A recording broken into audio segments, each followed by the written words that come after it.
नमस्कार, आप देख रहे हैं समाचार प्लस का खास कार्यक्रम और मैं हूं आपके साथ चारू कौशिक। और सबसे पहले आप सभी को विजयदशमी की हार्दिक शुभकामनाएं। तो आज हम बात करेंगे कि विजयदशमी क्या है, क्यों ये त्योहार मनाया जाता है, क्या इसकी विशेषताएं हैं और इस दिन क्या क्या हमें करना चाहिए। और आज स्टूडियो में हमारे साथ मौजूद हैं पंडित योगेश व्यास जी। सब बहुत स्वागत है आपका। और इन्हीं से जानेंगे कि आज का ये जो पर्व है ये क्यों मनाया जाता है, क्या इसकी विशेषताएं हैं। सर प्लीज बताइए। जी, दशहरा पर्व जो है वो हिंदू धर्म का एक बेहद महत्वपूर्ण पर्व माना जाता है। हमारे दशहरा जो पर्व है ये असत्य पर सत्य की जीत है और इसको 9 दिनों तक चलने वाले नवरात्रि पर्व के बाद में मनाना प्रारंभ किया जाता है। इस वर्ष दशहरा का जो त्योहार है वो 12 अक्टूबर के दिन मनाया जाएगा।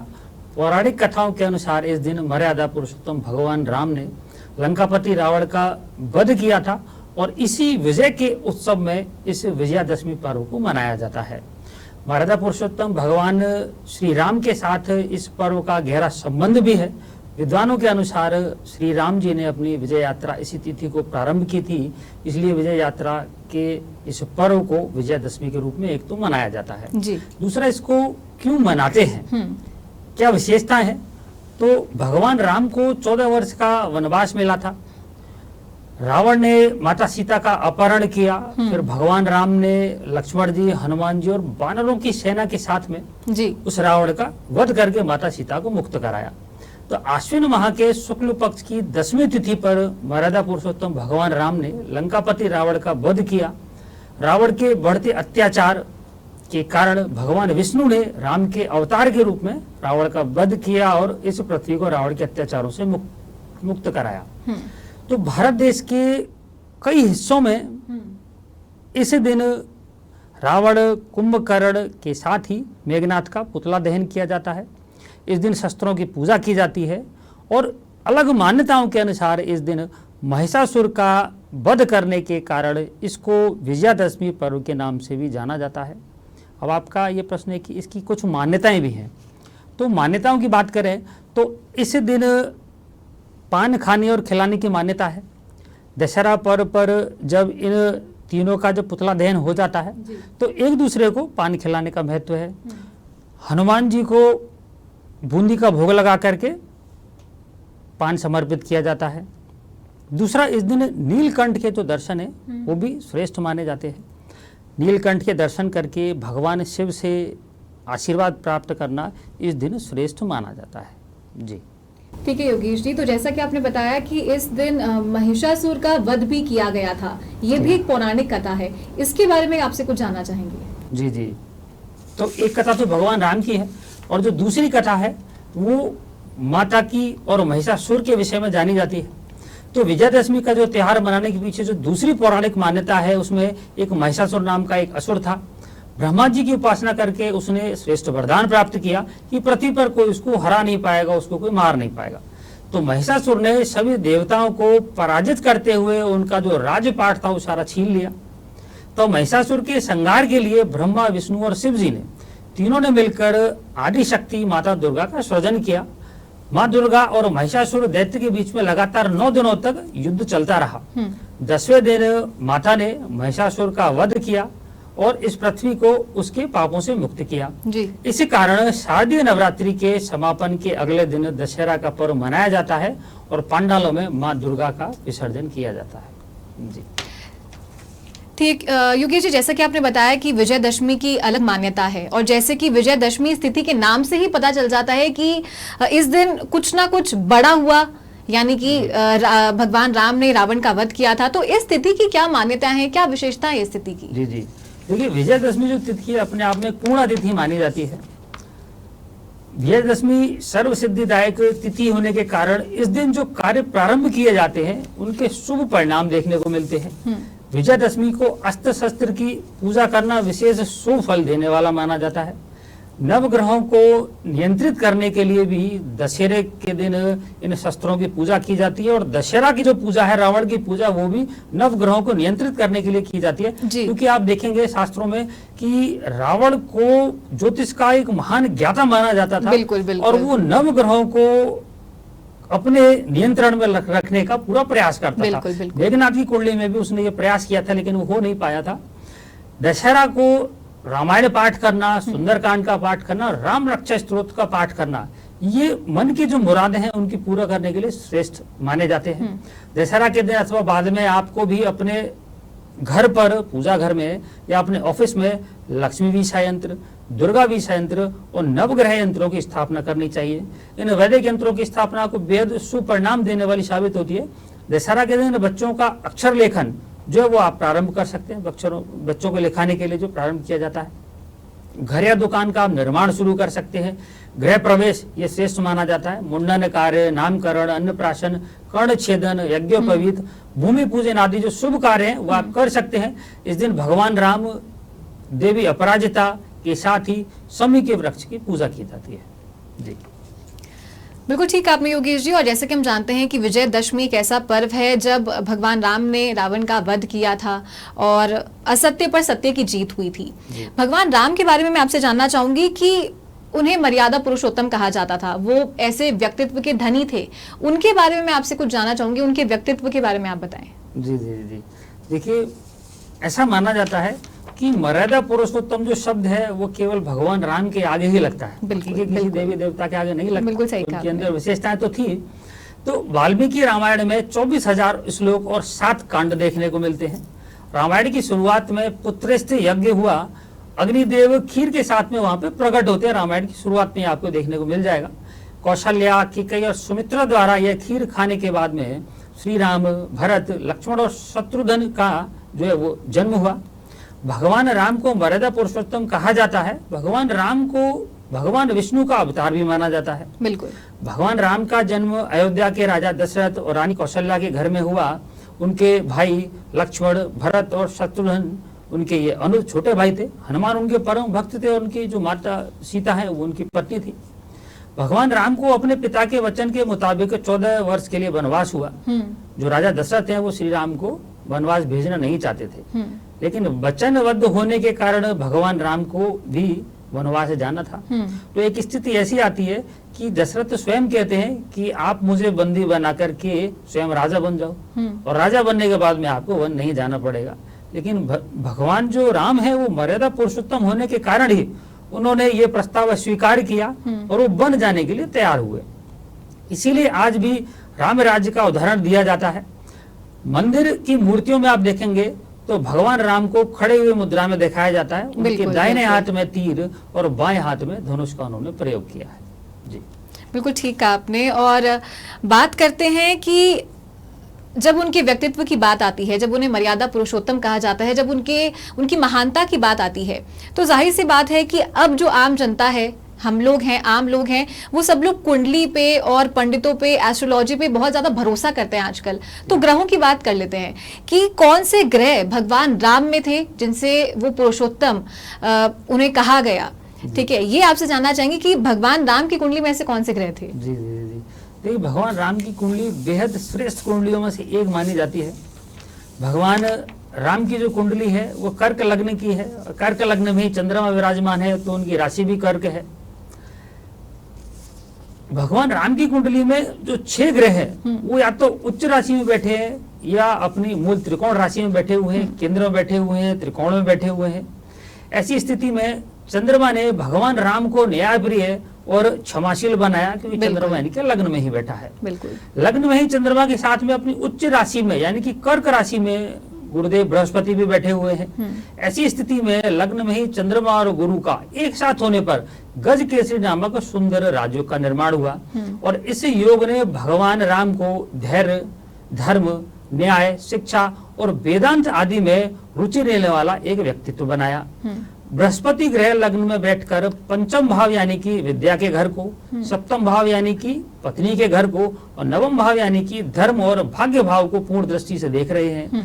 इन ग्रहों की युतियों और स्थितियों के कारण ही भगवान राम को मर्यादा पुरुषोत्तम राम के नाम से जाना जाता है। जी योगेश जी, जैसे कि आपने बताया कि उनकी कुंडली में राजयोग था, तो भगवान राम की कुंडली में राजयोग था, तो मैं आपसे जानना चाहूंगी कि कितने तरीके से राजयोग होते हैं कुंडली में और किस तरीके से इन्हें देखा जाता है, उसके बारे में आपसे जानना चाहूंगी। देखिए, भगवान राम की कुंडली में बहुत सारे राजयोग थे। वैसे हम आगे चलेंगे, इतने सारे राजयोगों के होने के बावजूद भी भगवान राम का जीवन एक संघर्षमय जीवन ही आपको देखने को मिलेगा। बिल्कुल बिल्कुल। तो भगवान राम का जन्म कर्क लग्न में, कर्क राशि में हुआ। इनकी कुंडली में 6 ग्रह, जैसे अपनी बात हुई कि उच्च राशि में थे, मूल त्रिकोण राशि में थे।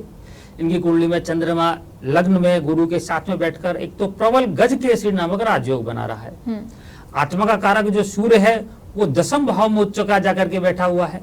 इसके साथ ही ज्ञान का कारक ग्रह गुरु भी लग्न में बैठकर हंस नामक पंच महापुरुष राजयोग बना रहा है। बिल्कुल बिल्कुल। शनि भी केंद्र में बैठकर के शश नामक राजयोग का निर्माण कर रहा है जी। इसी प्रकार से मंगल ने भी केंद्र में उच्च राशि में होकर के रोचक नामक पंच महापुरुष राजयोग का निर्माण किया है जी। इनकी कुंडली में महाबली योग, मालव योग जो कि शुक्र से बना है, कुलदीपक योग, कीर्ति योग, जैसे कई राजयोगों की आपको भरमार देखने को मिलेगी। इन्हीं योगों के कारण ही भगवान श्री राम चक्रवर्ती सम्राट बने। पराक्रम भाव में उच्च राशिगत राहु ने शत्रु मर्दी और पराक्रमी बनाया, तो चतुर्थ भाव में उच्च राशि का जो शनिदेव है वो चक्रवर्ती नामक योग का निर्माण कर रहे हैं। ठीक है। इनकी कुंडली में शुक्र ग्रह उच्च राशि का होकर के त्रिकोण में यानी कि भाग्य भाव में बैठा हुआ है। इसके कारण इनका वैभवशाली एक राजघराने में जन्म हुआ। इसी प्रकार सप्तम स्थान का स्वामी शनि अपनी उच्च राशि तुला में स्थित है तथा सप्तम भाव पर गुरु व चंद्र की दृष्टि होने के कारण इनको जो पत्नी है वो माता सीता के रूप में सुंदर, सुशील, चरित्रवान, त्यागी जो पत्नी है वो माता सीता रूप के प्राप्त हुई। कुंडली में तृतीय स्थान पर शुभ ग्रह शुक्र की पूर्ण दृष्टि होने से भरत जैसा त्यागी और लक्ष्मण जैसा अच्छा इनको श्रेष्ठ भाई मिला। इनके सभी भाइयों से मधुर संबंध थे। तो इन्हीं सारे राजयोगों के कारण भगवान का राम का जो जीवन है वो श्रेष्ठ देखने को मिलता है। ठीक है योगेश जी, एक छोटे से ब्रेक के लिए यहाँ रुकेंगे, लेकिन ब्रेक के बाद भी आपको बताएंगे कि पूरी जीवन शैली भगवान राम की जिस तरीके से रही थी, क्या ग्रह थे जिनकी वजह से वो अपने माता पिता से दूर हुए थे, किन ग्रहों की वजह से उन्हें 14 साल का जो वनवास था वो भी काटना पड़ा था।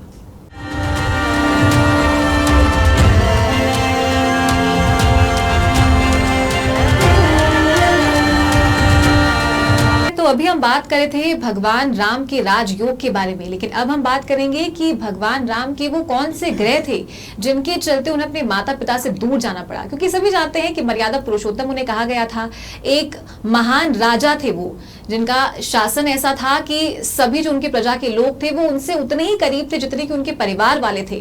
तो अब उनसे जानेंगे योगेश जी से कि कौन से वो ग्रह थे जिनके चलते भगवान राम अपने ही परिवार से दूर गए, 14 साल के लिए वो वनवास पे थे। जी, आज जैसे मैंने बताया कि भगवान राम की कुंडली श्रेष्ठ कुंडलियों में मानी जाती है, उसके बावजूद भी भगवान राम का जो जीवन है वो संघर्ष में ही बना रहा। तो भगवान राम की कुंडली कर्क लग्न की है। इनकी कुंडली के 7वें घर में मंगल ग्रह उच्च राशि में होकर के बैठा हुआ है। 7वां घर जीवन साथी का माना जाता है, पत्नी का माना जाता है।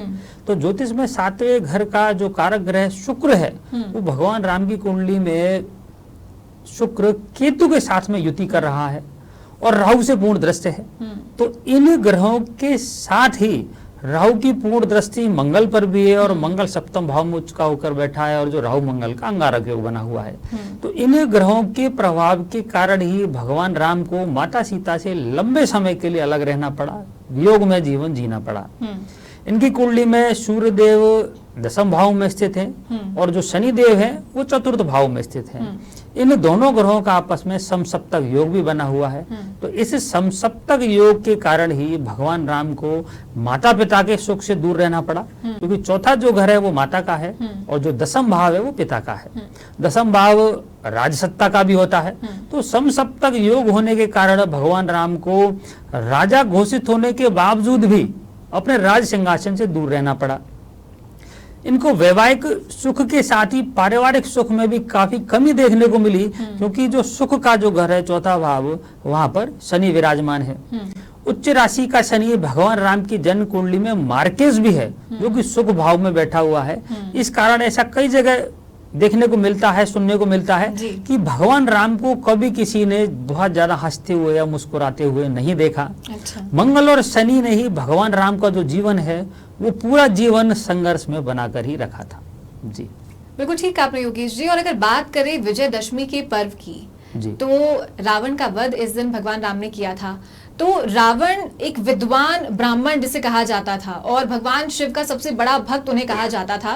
उनकी कुंडली में ऐसे कौन से राजयोग थे कि इतने समय तक उन्होंने राज किया था, इतनी क्रूरता थी उनमें, इसके बावजूद उनका जो जीवन था वो एक राजयोग में ही निकला था। तो इसके बारे में भी आपसे जानना चाहेंगे। जी जी जी, हाँ बिल्कुल ठीक है, क्योंकि रावण की कुंडली भी प्रबल कुंडलियों में से मानी जाती है, तभी तो उनको भगवान राम जैसा एक प्रबल शत्रु देखने को मिला। लंकापति रावण को उनकी प्रबल बुद्धिमत्ता और ज्ञान के लिए ही जाना जाता है। रावण शक्तिशाली और भक्तिवान था, रावण दानी और धनवान भी था, रावण तपस्वी और त्यागी भी था, रावण ज्ञानी और विद्वान था, रावण योगी और भोगी भी था। तो रावण की जन्म कुंडली की बात करें तो जो जन्म कुंडली है इनकी सिंह लगन की थी। हालांकि कुछ जगहों पर रावण की जो जन्म कुंडली है उसको तुला लग्न का भी माना जाता है। लेकिन फलित ज्योतिष में जब कई सारे सूत्र घटाए जाते हैं तो ऐसी मान्यता है कि जो रावण की कुंडली है वो सिंह लग्न की ही रही होगी। तो रावण की कुंडली में लग्न में सूर्य बैठा हुआ है। ज्योतिष में सूर्य ग्रहों का राजा माना जाता है। लग्न में सूर्य अपनी स्व राशि में होने से उसकी स्थिति काफी मजबूत हो गई है। ऐसे लोग राजा के समान जीवन जीते हैं और उनका आत्मविश्वास बहुत ज्यादा प्रबल हुआ करता है, जो रावण में देखने को मिलता था।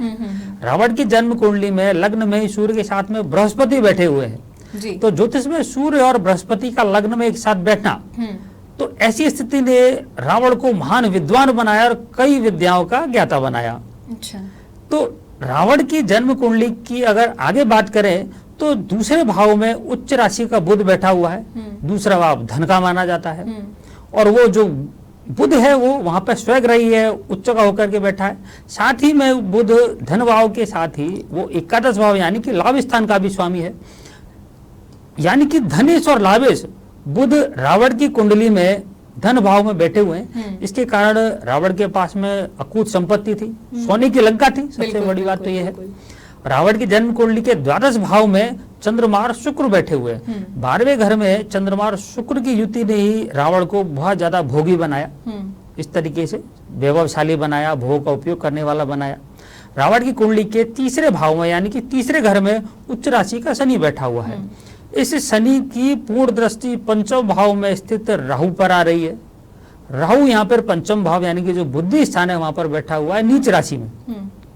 शनि की राहु पर पूर्ण दृष्टि आने के कारण जो रावण है वो कुटिलता से भी योजनाएं बनाने वाले शख्स के रूप में प्रसिद्ध था। बिल्कुल बिल्कुल। रावण की कुंडली के पंचम भाव में राहु ने उस रावण को कुछ तामसी विद्याओं का भी ज्ञाता बनाया। जब तो राक्षसी बहुत सारी शक्तियां थी रावण के पास में। बिल्कुल बिल्कुल। रावण की कुंडली में उच्च राशि में शत्रु भाव में स्थित मंगल, एकादश भाव में स्थित केतु के कारण ही उसने कई वीर योद्धाओं को एक साथ पराजित किया और उन योद्धाओं में केवल राक्षसी नहीं थी, बहुत सारे देवताओं को भी उसने पराजित किया। इन सब के अलावा श्री राम और रावण में कुछ समानताएं भी देखने को मिलती है। राम और रावण का नाम रा अक्षर से शुरू हुआ है। रा अक्षर का संबंध तुला नक्षत्र, तुला राशि और चित्रा नक्षत्र से माना जाता है। ऐसे लोग बेहद संवेदनशील होते हैं। राम और रावण दोनों ही संवेदनशील थे। दोनों के जीवन में एक और समानता थी कि दोनों ही शिव जी के प्रबल भक्त माने जाते थे। बिल्कुल, बिल्कुल। ऐसा माना जाता है कि भगवान शंकर ने ही रावण को यह नाम दिया था। रावण आधा राक्षस और आधा ब्राह्मण के रूप में जाना जाता है। और एक कहानी ऐसी भी सुनने को मिलती है कि एक बार तो रावण ने शिव जी को अपने पास ही रहने के लिए निमंत्रण दिया, तो माता पार्वती इत्यादि कहने पर बड़ी मुश्किल से जो रावण ने इस हट को, इस जिद को छोड़ा था। जी योगेश जी, एक और कहानी मैंने सुनी है कि ये जो सोने की लंका बनाई थी रावण ने, वो माता उनके लिए बनाई थी, पार्वती जी के लिए बनाई थी, उन्हें तोहफे के रूप में देने के लिए। लेकिन पर वो खुद को उन्हें बहुत ज्यादा पसंद आ गई थी, तो वो खुद ही उसमें रहने लग गए थे। ये क्या ये सच है? हाँ, ये कहानियां भी देखने को मिलती है। और उसमें जो मैंने बताया कि रावण खुद चाहता था कि जो शिव जी है उनका परम भक्त होने के कारण कि रावण के साथ ही शिव जी वहां पे रहे, माता सीता उनका परिवार जो है वहां पर रहे। ऐसी भी कहानियां देखने को मिलती हैं। योगेश जी, जैसे कि आपने बताया कि क्या राजयोग उनकी कुंडली में थे, लेकिन उनके पतन का कारण क्या रहा था? क्योंकि वो इतने विद्वान थे, राज कर रहे थे, लंका थी उनके पास में, ग्रहों को उन्होंने अपने कब्जे में कर रखा था, लेकिन उनका पतन किन ग्रहों की वजह से हुआ, ये आपसे जानना चाहेंगे। जी जी जी जी, देखिए रावण की कुंडली में बहुत सारे राजयोग थे। वैभवशाली लंका उनके पास में थी, बहुत सारे शत्रुओं का उन्होंने मर्दन किया। लेकिन फिर भी इतने ग्रहों के अच्छे योग होने के बावजूद भी कुछ एक दो ग्रहों ने रावण का पतन किया। जी। तो उनकी कुंडली की बात कर लेते हैं जी। कि जब रावण को यह ज्ञात हुआ कि बहुत सारी शक्तियां उसके अंदर विराजमान हैं और वो 10 दिशाओं के राजा हैं, तो उनके अंदर अहंकार और क्रोध ने प्रवेश किया और वो अहंकार और क्रोध ने ही उनके पतन का वो कारण बने। लग्न में बैठे सूर्य पर मंगल की पूर्ण दृष्टि होने के कारण व्यक्ति के अंदर बहुत ज्यादा अहंकार पैदा हो जाता है और ऐसा ही रावण के साथ भी हुआ। उसका अहंकार ही उसके पतन का कारण बना। रावण की कुंडली में गुरु ग्रह अष्टमे से होकर लग्न में जाकर बैठा हुआ है। पराक्रम भाव में बैठा शनि, पंचम भाव में बैठे राहु को और द्वादश भाव में बैठे चंद्रमा और शुक्र को भी देख रहा है। ज्योतिष में शुक्र और चंद्रमा को स्त्री कारक ग्रह माना गया है। तो इसी कारण से चंद्रमा और शुक्र ग्रह के कारण से ही रावण का भगवान राम से युद्ध हुआ और माता सीता की वजह से हुआ, स्त्री के कारण हुआ। रावण की कुंडली के पंचम भाव यानी कि बुद्धि स्थान में नीच राशि के राहु स्थित होने के कारण उस राहु की जो पूर्ण दृष्टि है सूर्य और गुरु पर भी पड़ रही है। तो सूर्य राहु का तो ग्रहण योग बना और राहु गुरु का चांडाल योग बना। इसके कारण जो रावण है, एक तो विद्वान लोगों की बातें नहीं सुनता था, गुरुजनों की बातें नहीं सुनता था और हद से ज्यादा वो अहंकारी हो गया। तो इस ग्रहण योग और अहंकार के कारण ही इन ग्रहों के माध्यम से रावण का पतन देखने को मिला। योगेश जी, ऐसा भी सुना है हम लोगों ने कि मृत्यु के समय रावण ने लक्ष्मण जी को कोई कुछ विद्या दी थी या कोई सीख लक्ष्मण जी को उनसे मिली थी, इसके बारे में आपसे जानना चाहेंगे। जी जी जी हाँ, इसके विषय में जब रामायण देखते हैं तो जब रावण मृत्यु के पास पहुंचते हैं, भगवान राम उनको जब मारते हैं तीर के माध्यम से, तो भगवान राम को तो ये पता था कि रावण है बेहद विद्वान शख्स है, इसके अंदर की जो विद्या है उसके साथ में ही चली जाएंगी। तो भगवान राम अनुज लक्ष्मण को बोलते हैं कि आप रावण के पास में जाइए और कुछ इनसे विद्या की आप प्राप्ति करिए। तो भगवान राम के कहने पर जो लक्ष्मण जी हैं वो रावण के पास में जाते हैं। तो जिस समय रावण मरणासन स्थिति में पहुंचा तो उस समय भगवान जो लक्ष्मण है उनके पास पहुंचे शिक्षा प्राप्ति के लिए। तो रावण ने कुछ उनको विशेष शिक्षा प्रदान की। उनमें से पहली बात तो यह है कि रावण ने कहा कि शुभ कार्य जितनी जल्दी हो सके उसको कर देना चाहिए। कहा भी जाता है कि शुभस्य शीघ्रम, यानी कि शुभ कार्य को करने में कभी भी देर नहीं करनी चाहिए। बिल्कुल।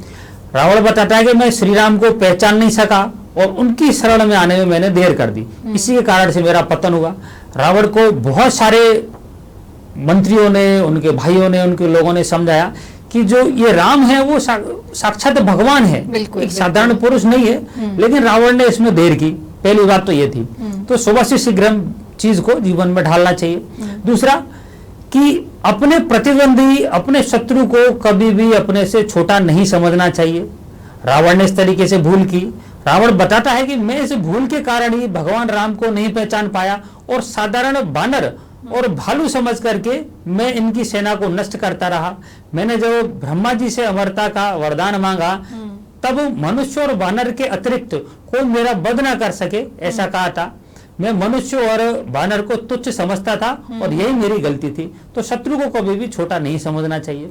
और तीसरी जो उन्होंने बात बोली कि अपने जीवन का कोई राज अगर व्यक्ति के पास है तो उसे अपने कितने भी करीबी व्यक्ति को नहीं बताना चाहिए। रावण बोलते हैं कि यहाँ मेरे से चूक हो गई और मैंने मेरी मृत्यु का जो राज है वो मैंने बता दिया अपने भाई को, और भाई भगवान राम की शरण में चला गया।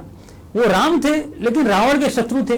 तो शत्रु के पास में जब राज की बात पहुंच गई तो उस समय रावण का अंत देखने को मिला। तो ये आपने सुना कि क्या कहानियां थी इस त्योहार के पीछे। विजयदशमी की अलग मान्यता है, दशहरे की अलग मान्यता है, और साथ ही हमारे साथ योगेश जी मौजूद हैं जिन्होंने आपको बताया कि विजयदशमी के इस पावन त्योहार पर हमें क्या करना चाहिए, किस तरीके से पूजा अर्चना करना चाहिए जिससे कि हमको और ज्यादा लाभ मिल सके, और पूजा अर्चना करने का क्या सही तरीका है वो भी हमने पंडित जी से जाना। तो बहुत शुक्रिया सर आपका हमारे स्टूडियो में आने के लिए, और इसी के साथ खास कार्यक्रम में फिलहाल इतना ही। नमस्कार।